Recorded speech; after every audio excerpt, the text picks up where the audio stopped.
Há alguns dias atrás, eu postei esse vídeo contando a história da tia Filó e explicando qual é a função da Lei Maria da Penha na proteção dos direitos das mulheres. E adivinhem só, apareceu alguém para alegar que eu estava errada. E de fato, quando eu lancei o vídeo, eu sabia que isso podia acontecer. Porque infelizmente ainda tem muita gente que acredita nesse discurso de que a Lei Maria da Penha é utilizada pelas mulheres para prejudicar os homens. Embora o cenário inverso realmente exista no Brasil, mas isso é assunto para outro vídeo. Mas como o meu trabalho como advogada também é educar e desmistificar informações falsas sobre os direitos das pessoas, vamos falar hoje de onde surgiu esse mito? Antes de tudo, eu preciso esclarecer que existe o termo cifra oculta, e na prática jurídica, especialmente do direito penal, ele se refere ao número de crimes que, por diversas vezes, não são notificados e registrados, de modo que a ocorrência deles não chega ao conhecimento das autoridades públicas. E essa ausência de notificação e registro pode acontecer com diversos crimes, seja por questões relativas ao contexto social e regional de onde esses crimes acontecem, ou por razões próprias da vítima, que opta por não denunciar essas condutas. Isso sem falar que existe uma espécie de seleção dos atos criminosos que requerem uma maior urgência das autoridades na investigação. Isso faz com que os outros atos menos urgentes sejam colocados de lado porque não dá para investigar todas as ocorrências delitivas que são registradas. Isso não significa que esses delitos que não são investigados não existam, ou que eles não possam vir a ser investigados, processados e punidos em outro momento. A cifra oculta somente faz com que determinados atores sociais, como a população e os integrantes do Poder Judiciário, tenham visões diferentes a respeito do fenômeno criminal.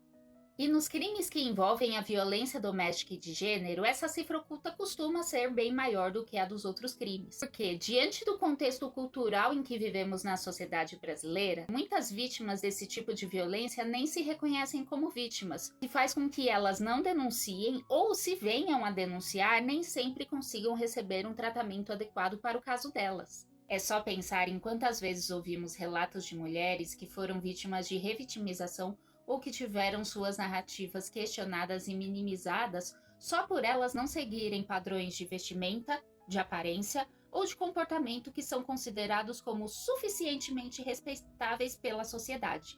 E tem mais, a existência de cifra oculta em relação à violência doméstica e de gênero não é só conhecida, mas também é atestada cientificamente. Segundo o relatório Visível e Invisível, a vitimização de mulheres no Brasil, do Fórum Brasileiro de Segurança Pública, além de 1 a cada 4 mulheres brasileiras já terem sofrido violência por parte do atual ou do ex-parceiro, 47,4% das mulheres vítimas de violência grave não fizeram nada diante da agressão.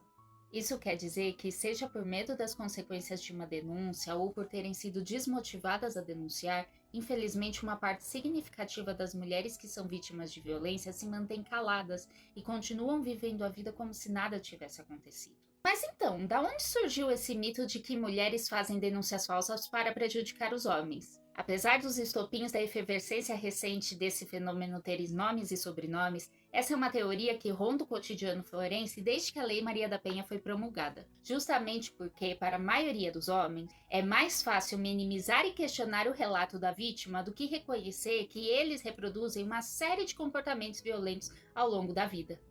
O Instituto Brasileiro de Direito de Família chegou a afirmar, inclusive, que quando há uma atuação mais enfática do Estado para proteger determinados direitos de uma parte da população, pode-se observar em paralelo a tentativa de pessoas antiéticas se utilizarem da atuação do Estado para se beneficiarem em detrimento do lado contrário. Com isso, eu não estou dizendo que não existem pessoas mal intencionadas se aproveitando das falhas da Lei Maria da Penha, mas isso não é aval para deixarmos de lado os dados reais que temos sobre esses crimes.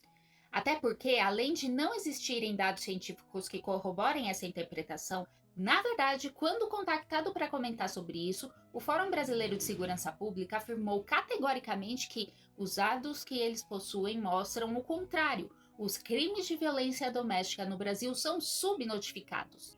Logo, é fato que existe uma grande cifra oculta a respeito dos crimes de violência doméstica e de gênero, da mesma forma que existem pessoas que preferem se empoderar de suas dores particulares e tentar convencer quem discorda delas que são elas quem tem a razão. Mas eu não me informei ontem, Arimateia. Eu trabalho com fatos, empatia, responsabilidade e, acima de tudo, com ética em todos os meus casos para que minhas clientes saibam que elas não estão sozinhas. E você, conhece alguém que acredita nessa bobagem jurídica? Marque essa pessoa aqui nos comentários e não se esqueça de curtir e compartilhar o vídeo, além de nos seguir aqui para receber mais conteúdos educativos sobre os seus direitos. Até mais!